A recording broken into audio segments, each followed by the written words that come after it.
In the previous episodes, one of the things we shared is that people do not have vision because they think that it's going to be a wrong vision, that they would rather not pursue that wrong vision than, take a risk and go on a tangent and just lock their lives onto one thing. And then they're afraid that in the end it's going to be the wrong thing. And in the episodes, we're discussing to find out what are some of the characteristics of vision so that, you can be comfortable to know that, yes, this is something that I can really stake my life on and I can really pursue and see the extent of it to the end of it.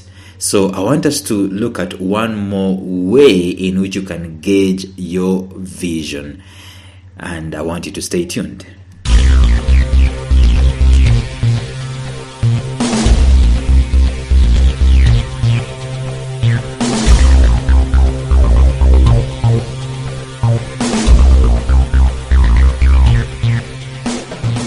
Welcome to the Life Signatures podcast with Lawrence Namale. Lawrence is a life coach, author, and keynote speaker who loves to tackle different topics on purpose, productivity, and resilience. His mission in life is to awaken all your boundless possibilities available in you. Life Signatures podcast is dedicated to bring to reality every single person who knows that deep down in their gut, there's got to be more to life than this. And now, here is your host, Lawrence Namale.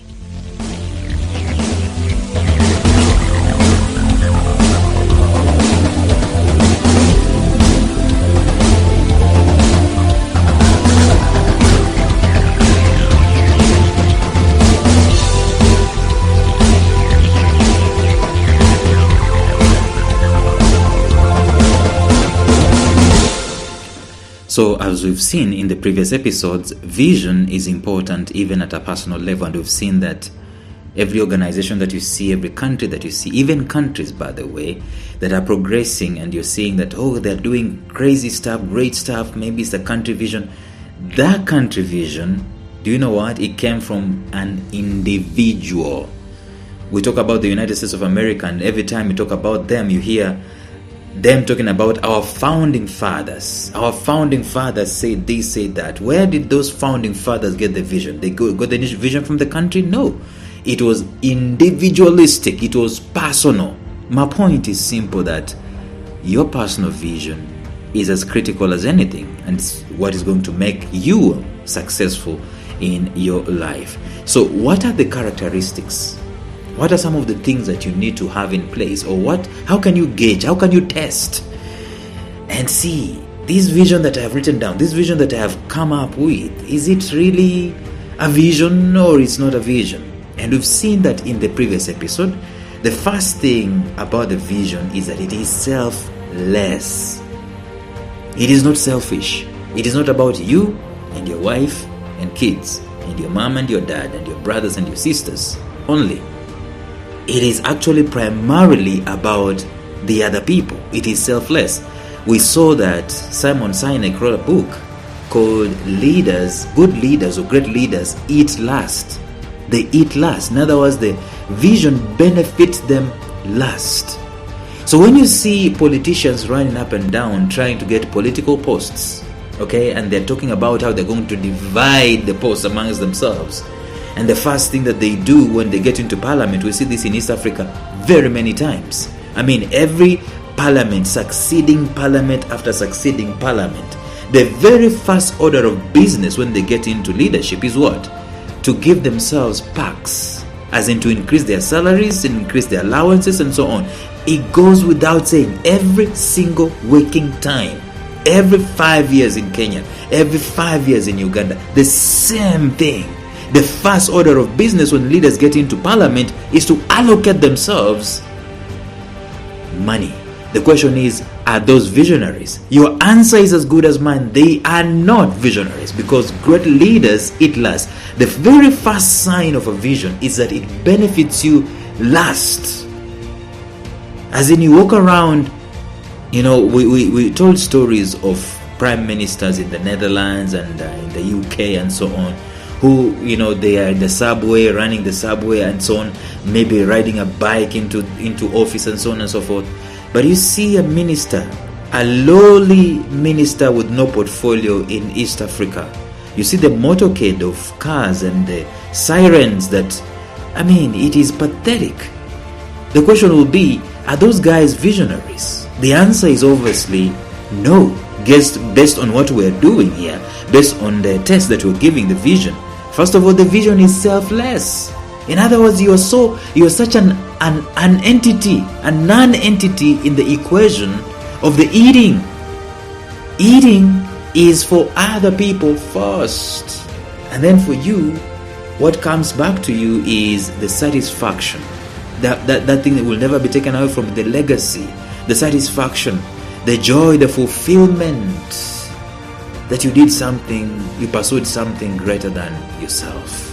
So that is the first characteristic of vision. It is selfless. It is not selfish.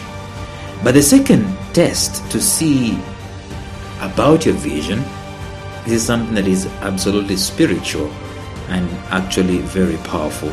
The second test of vision is that it is heartfelt. It is heartfelt. Let me say that again. The vision is heartfelt. In other words, you don't pick a vision from a dictionary.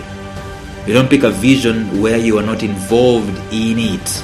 You don't pick a vision where it doesn't come from you. You don't feel nothing about it. You don't pick a vision that doesn't concern you, doesn't give you sleepless nights, doesn't you're not passionate about, doesn't make you cry, doesn't make you feel helpless. And I'm gonna talk about that later on. Doesn't make you feel like there's nothing else. As the vision is heartfelt. It is coming from you. It is coming from within you. It's coming from within your heart. You've bought into it. You don't see life happening without that vision.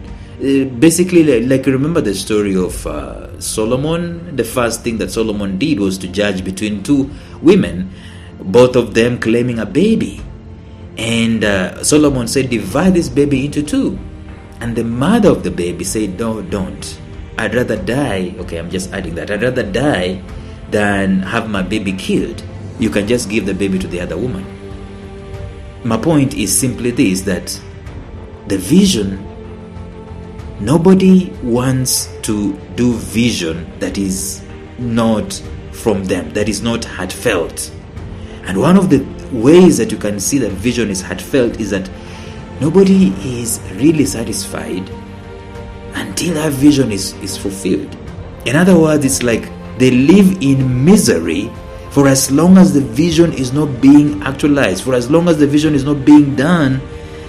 There's just misery, there's just some restlessness, there's just some discomfort. The discomfort that is brought in your spirit when you get tired of existing in a way below your privileges, a way that you know that this is not supposed to be it. You know there's something greater. So the vision is heartfelt. It is heartfelt, and you've got to know that at the end of the day. In other words, you're not going to copy and paste someone else's vision. And I know I'm not talking about pursuing someone else's vision or working with someone else. I'm talking about your own vision. It has got to be your vision. It's got to be heartfelt. There's a difference between, and by the way, even when you're working with someone else, how many times have you seen people so passionate about someone else's vision? And that's how vision works, by the way. Even when you're pursuing someone else's vision, it has got to be in your heart. It's got to be in your spirit. There's scripture that says that a servant who is wise enough can become a son and can even become an heir in the house. And where does that come from? It comes from the vision of the house going to the heart of that particular servant. And therefore, at the end of the day, they end up inheriting the proceeds of the vision or even the vision itself. So, your vision has got to be heartfelt. It has got to emanate from your spirit. It's got to emanate from your heart. It's not found through researching in textbooks. Although that can help to strengthen the vision. More information, more knowledge, more revelation can help you to strengthen the vision. But that's not where you catch the vision from. You get the vision in your spirit and in your heart. It is found by accessing the very sensitive part of your life, which is your spirit, which is your heart, your values, by the way. the things that you're passionate about, the things that dictate what you will do or what you will not do. It will be very interesting to have a vision that is contrary to what your values tell you. Let's say you are a person of integrity. Naturally, you just have a value of integrity, which means you want things done right and in an honorable manner, and fairness and justice and so on. And you're given a responsibility, or you have a vision, or you're serving a vision that is contrary to that value. Let me tell you, you will walk out of that place. I mean, the very values that you espouse will make you to be so restless, you walk out of that place. Therefore, if you've written down your vision, one of the things that you need to determine is, where does this vision come from? Even if it comes from elsewhere, where is it residing? That's at the end of the day, where does it reside? Does the vision have residence in my spirit? Does the vision have a residence in my heart? Am I part and parcel of it? And is it part and parcel of me? That's it. Because vision is always for the long term. And vision at times is lonely. And vision at times it's so wrecking, by the way. Emotionally wrecking, emotionally draining. So if it's not from the heart, what are you going to do? You're going to drop it. Walk away from it. Just like the mama who said, in Solomon's case, who said, kill the baby, kill her. Because the vision wasn't her. The baby wasn't hers. That's why she will say, kill the baby when push comes to shove. Therefore, make sure that the vision is caught on a heart level. Look for it there. If you find yourself working in an organization, look at the vision of that organization. If you really want to work for maybe a long time in that organization, check out their vision and then check your heart. Is your heart containing the vision of that organization? Can you say for sure that their vision is heartfelt? And then let's come to you as an individual. You as an individual. The vision that you're pursuing, a personal vision. Where is it? Is it in your spirit? Is it in your heart? Is it something that you can do for free? Is it something that, everything else doesn't matter, but this one has to. This one has got to go. This one has got to be made to work.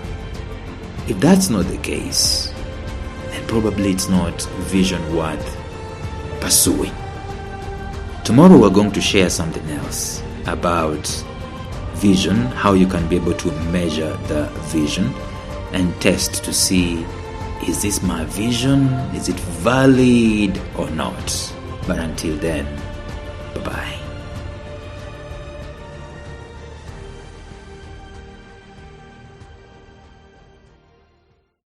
A special shout out to my mentor Jeffrey Howard of Visionary Business University, found at mastermindmentor.com, who has graciously provided me with the soundtrack and the introductory track to this podcast. Thank you, Jeff. Thank you for listening to Life Signatures Radio. If you enjoyed today's show, subscribe to Life Signatures Radio on iTunes, Stitcher, or visit our website at lifesignatures.libsyn.com. Life Signatures Radio, fresh, clean, and inspiring.